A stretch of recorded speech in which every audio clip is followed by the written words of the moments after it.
রোহিঙ্গা সমস্যার সমাধানে জোরালো পদক্ষেপ নিতে কানাডা সহ আন্তর্জাতিক সম্প্রদায়ের প্রতি আহ্বান জানিয়েছেন রাষ্ট্রপতি মোহাম্মদ শাহাবুদ্দিন।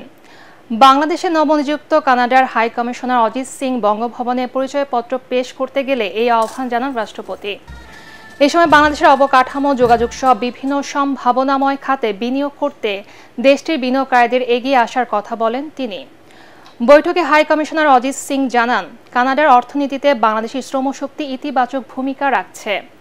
বাংলাদেশের আর্থসামাজিক উন্নয়নে আগামীতেও তার দেশের সহযোগিতা অব্যাহত থাকবে বলে উল্লেখ করেন তিনি।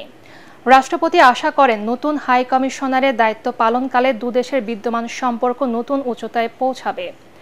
এর আগে হাই কমিশনার অজিত সিং বঙ্গভবনে পৌঁছালে প্রেসিডেন্ট গার্ড রেজিমেন্টের চৌকস দল তাকে গার্ড অব অনার দেয়।